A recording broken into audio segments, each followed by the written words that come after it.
Hello and welcome. आपका स्वागत है आज के बैंकिंग एंड फाइनेंशियल अवेयरनेस के इम्पोर्टेंट सेशन में। तो आज हमारा जो सेशन रहने वाला है वो मई मंथ का लास्ट वीक यानी फोर्थ वीक को हम लोग डिस्कस करेंगे, जो भी इम्पोर्टेंट अपडेट्स आए हैं हमारे बैंकिंग और फाइनेंस के रिगार्डिंग। तो स्टार्ट करते हैं session. Airtel Payment Bank has collaborated with Mastercard to create customized financial product for Indian farmers and small and medium enterprises। तो जो एयरटेल पेमेंट बैंक है वो उसने कोलैबोरेशन किया है मास्टर कार्ड के साथ। ये मास्टर कार्ड आपको पता ही होगा कि debit card credit card issue करने वाली एक कंपनी है जो कि अमेरिकन बेस्ड है, जिसका हेडक्वार्टर आपका न्यूयॉर्क में है। तो ये जो कंपनी है ये ऑफर करेगी जो प्रोडक्ट रिगार्डिंग जो भी मास्टर कार्ड डेबिट कार्ड और क्रेडिट कार्ड के रिगार्डिंग रहेगा। तो ये प्रोडक्ट अपने देगी किसको? इंडियन फार्मर्स को और स्मॉल एंड मीडियम इंटरप्राइजेस को। तो ये ऐसा इनिशिएटिव लिया है एयरटेल पेमेंट बैंक के द्वारा। एयरटेल पेमेंट बैंक का जो हेडक्वार्टर है वो न्यू दिल्ली में है। एयरटेल पेमेंट बैंक के जो सीईओ हैं वो हैं अनुव्रता विश्वास। तो ये थी कुछ इंपॉर्टेंट न्यूज एयरटेल पेमेंट्स के रिगार्डिंग। बढ़ते हैं आगे। The Reserve Bank of India will raise 80,000 crore rupees 80,000 crore rupees by selling cash management bill. आपको पता ही होगा कि कैश मैनेजमेंट बिल जो है आपका एक इंस्ट्रूमेंट है, आपकी जो फाइनेंशियल इंस्ट्रूमेंट है, तो उनकी सेलिंग से 80,000 करोड़ रुपए रेज करेगा कौन? आरबीआई। अब जानते हैं इनके बारे में। तो जो आपकी कुछ इंपॉर्टेंट बात है कि जो कैश मैनेजमेंट बिल होता है वो आपके 91 डेज से लेस के लिए यूज करते हैं। तो इस इंस्ट्रूमेंट की बात करते हैं कुछ। तो cash management bill to meet the temporary cash flow mismatch of the government. तो जो टेम्पररी मिसमैच होता है गवर्नमेंट को, उसको मेंटेन करने के लिए यूज किया जाता है। वो इंस्ट्रूमेंट का नाम क्या है? हमारा कैश मैनेजमेंट बिल, जिसके तहत गवर्नमेंट क्या कर रही है? रेज कर रही है 80,000 करोड़ रुपीज। बढ़ते हैं आगे की न्यूज की तरफ। Singapore based Manu life investment management Private Limited has acquired 49% stake in Mahindra Asset Management Company। तो जो सिंगापुर बेस्ड कंपनी है Manulife investment management private limited, वो एक्वायर्ड कर ली है 49% स्टेक किसके? महिंद्रा असेट मैनेजमेंट कंपनी में। बढ़ते हैं नेक्स्ट न्यूज की तरफ। तो नेक्स्ट न्यूज है स्वयं जो पोर्टल लॉन्च किया है एचआरडी मिनिस्ट्री ने। तो इसका सबसे पहले तो एब्रीविएशन एग्जामिनेशन में बहुत ही इंपॉर्टेंट रहेगा। ये इंपॉर्टेंट आप मार्क कर सकते हैं, काफी ज्यादा इंपॉर्टेंट रहने वाला है। Study webs of active learning for aspiring minds. तो ये था एब्रीविएशन स्वयं का। और स्वयं लॉन्च किया गया union union human resource development minister के द्वारा, जिनका नाम है रमेश पोखरियाल। तो एचआरडी मिनिस्ट्री ने इसको लॉन्च किया है। अब ये करता क्या है? तो ये करेगा student enrolled in the universities and affiliated college में अंडरटेक स्वयं। तो इसका अंडरटेक कर सकते हैं स्वयं के थ्रू कॉलेज और यूनिवर्सिटीज। नेक्स्ट न्यूज की तरफ बढ़ते हैं।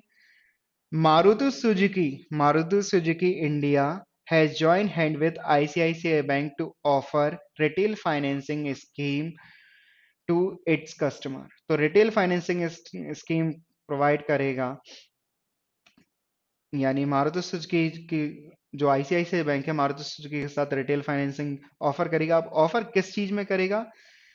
तो the EMI amount start from 899 on the loan of 1 lakh for first 3 months. तो इस स्कीम की बात ये रहेगी कि जो पहले के 3 मंथ्स रहेंगे, अगर लोन लेते हैं आप 1 लाख रुपए तक का, तो पहले 3 महीने जो आपको ईएमआई देनी पड़ेगी, यानी जो ईएमआई आप दोगे, तो वो आपका कितना रहेगा? अमाउंट 899। तो जो ये बात थी आईसीआईसी बैंक और मारुति सुजुकी के जो कोलैबोरेशन हुआ उसके रेफरेंसेस में। बढ़ते हैं आगे की तरफ। द प्रधानमंत्री वाया वंदना योजना काफी इंपॉर्टेंट रहेगी एग्जामिनेशन में। प्रधानमंत्री via Vandana Yojana scheme launched by the life insurance corporation of India, यानी एलआईसी के द्वारा इसको लॉन्च किया गया है। लॉन्च काफी पहले किया गया था, ये करीबन 1 डेढ़ साल हो चुका है इस स्कीम को। एलआईसी तो जानते हैं इसके बारे में। तो ये बेसिकली जो scheme this scheme is for senior citizen. Senior citizen मतलब जो 60 ईयर्स के हैं या इससे अबव के होंगे तो उनके लिए है।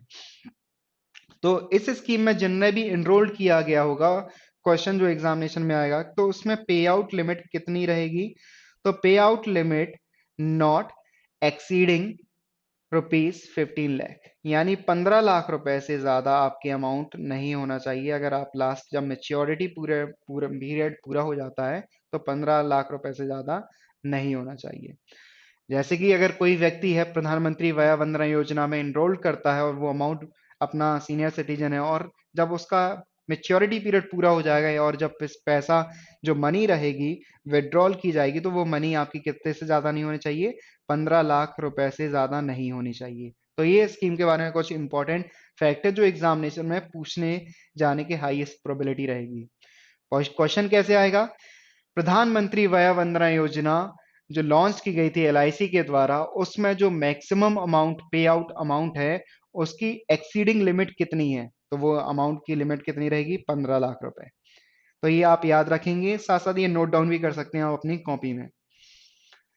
बढ़ते हैं नेक्स्ट न्यूज की तरफ। H D F C bank has launched senior citizen senior citizen care FD for deposit with more than 5 year tenures. तो 5 साल से ज्यादा के टेन्योर के लिए आप इन्वेस्टमेंट कर सकते हैं।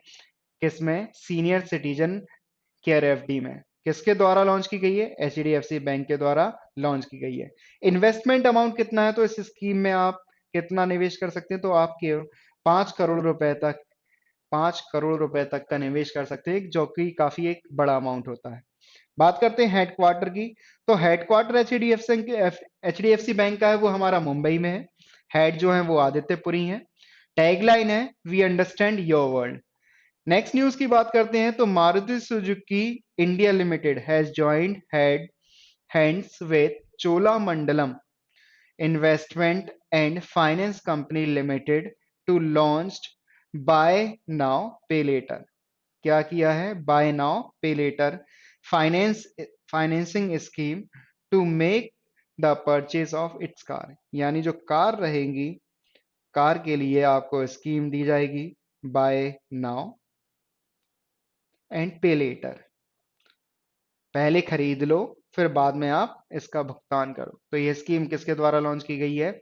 ये चोलामंडलम इन्वेस्टमेंट फाइनेंस कंपनी जो लिमिटेड इसको क्या करेगी? ये ऑफर करेगी मारुति सुजुकी इंडिया लिमिटेड के साथ।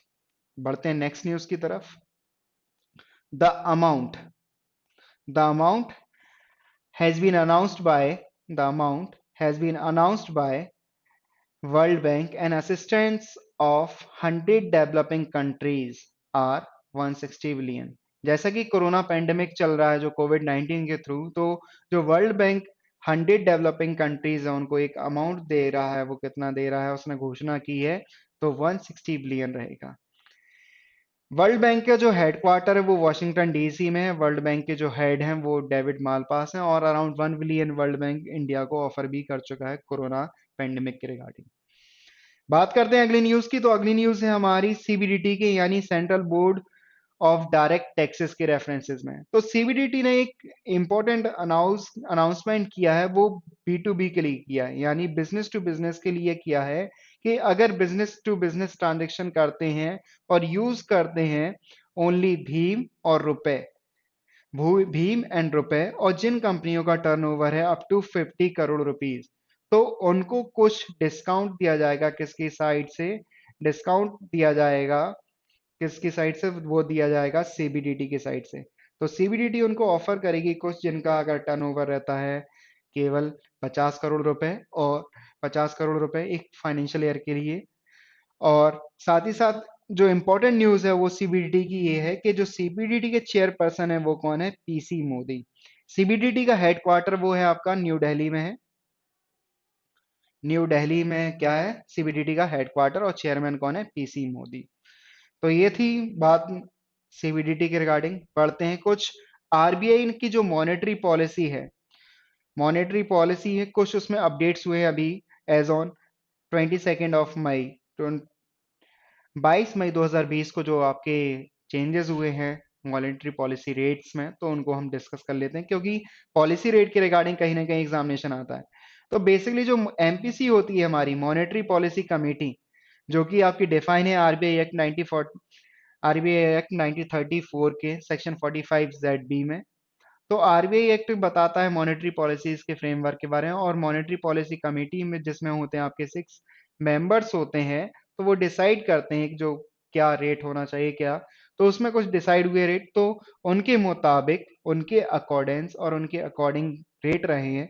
जो सीआरआर है आपका कैश रिजर्व रेशियो, वो रहेगा 3%। एसएलआर यानी स्टैच्यूटरी लिक्विडिटी रेशियो रहेगा वो 18% रहेगा। रेपो रेट यानी जिस पर जो बैंक होते हैं हमारे पैसा लेते हैं किससे, आरबीआई से, आरबीआई से लेते हैं, वो कितना रहेगा हमारा, repo rate 4%। Reverse repo rate यानी जब आरबीआई क्या करता है, पैसा लेता है या सरप्लस मनी लेता है बैंकों से, उसको हम लोग रिवर्स रेपो रेट बोलते हैं, तो वो रहेगा आपका 3.35%। एमएसएफ जो है हमारा, एमएसएफ और बैंक रेट हमेशा ही एक से रहते हैं, तो एमएसएफ रहेगा 4.25%। वैसे ही बैंक रेट रहेगा 4.25% जो रहेगा वो बैंक रेट रहेगा। अब ये एमएसएफ के बारे में, तो एमएसएफ जो होता है वो होता है हमारा मार्जिनल स्टैंडिंग फैसिलिटी, और इसके तहत बैंक 1 डे की जो भी इनकी रिक्वायरमेंट रहती है उसको पूरा करते हैं। एक तरह से ये स्पेशल विंडोज रहती है, किसके साइड से, आरबीआई की साइड से रहती है बैंक के लिए। तो मिनिमम जो अमाउंट बोरो कर सकते हैं, उसके एडिशनल इंफॉर्मेशन वो आप 1 करोड़ रुपए से ले सकते हैं, और इसके मल्टीपल में यानी मल्टीपल आप 1 करोड़ के ले सकते हैं। इसके बदले में कुछ आपको देनी पड़ती है, अगर आप एमएसएफ से पैसा ले रहे हैं तो आपको कुछ रखनी पड़ेंगी क्या, गवर्नमेंट सिक्योरिटीज आरबीआई के पास। तो ये कुछ इंपॉर्टेंट अपडेट्स थे, तो मैंने आपको बता दिए जो कि अपडेट हुए हैं, और एग्जामिनेशन में इन रेट के रिगार्डिंग आपसे क्वेश्चन पूछे जाते हर बारी। बात करते हैं नेक्स्ट न्यूज, तो वो भी आरबीआई के रिगार्डिंग है। तो RBI has imposed 5 crore rupees fine on Bank of India for violating certain provision on asset classification. जो असेट क्लासिफिकेशन के रिगार्डिंग कुछ नॉर्म्स और कंडीशन फॉलो अप नहीं किए थे, opening of the current account and the classification and reporting of frauds, तो उसके अगर मेंटेन नहीं किए तो आरबीआई ने फाइन किया है। आरबीआई ने एक जो फाइन लगाया है 5 करोड़ रुपीस का, वो बैंक कौन सा है आपका, वो बैंक का नाम है आपका बीओआई यानी बैंक ऑफ इंडिया पर। तो ये था अमाउंट के रिगार्डिंग न्यूज। नेक्स्ट बात करते हैं, तो इसी का आगे वाला पार्ट है। आरबीआई इम्पोज की थी पेनल्टी, वो 3 बैंकों पे लगा था 6.50 करोड़ रुपीस का। उस जो पेनल्टी उसमें शामिल है आपके Karnataka bank, bank of India और सौराष्ट्र कोऑपरेटिव बैंक। जो कोऑपरेटिव बैंक से आपके, एक कोऑपरेटिव बैंक जिसको शामिल किया गया उसको भी फाइन किया है आरबीआई ने। तो बात करते हैं इनके क्लासिफिकेशन, ये बैंक ऑफ इंडिया पे 5 करोड़ रुपीज है, कर्नाटका बैंक पे 1.20 करोड़ रुपीज, 1 करोड़ 20 लाख रुपए का फाइन है। और जो कोऑपरेटिव बैंक्स है, सारस्वत कोऑपरेटिव बैंक है, उस पे किया गया 30 लाख। तो इंपॉर्टेंट जो न्यूज रिगार्डिंग रहेगी इसकी, कि जो आरबीआई ने पेनल्टी इम्पोज की है, जो फाइन लगाए हैं 3 बैंकों पे, वो किस पे, बैंक ऑफ इंडिया पे 5 करोड़, कर्नाटका बैंक पे 1 करोड़ 20 लाख, और सारस्वत कोऑपरेटिव बैंक पर लगाया है वो हमारा 30 लाख रुपए। तो ये थे कुछ इंपॉर्टेंट अपडेट्स जो बैंकिंग के रिगार्डिंग। तो सेशन आपको पसंद आया हो तो शेयर कीजिए, लाइक कीजिए और सब्सक्राइब कीजिए जेसी एकेडमी को। अपने कमेंट सेक्शन में जो भी डाउट्स हैं आप हमारे पोस्ट कीजिए, उनके रिलेवेंट आंसर आपको दिए जाएंगे। सो सेशन में बने रहने के लिए धन्यवाद। आगे के एग्जामिनेशन की तैयारी करते रहिए और आपके आने वाले एग्जामिनेशन के लिए all the best. Thank you.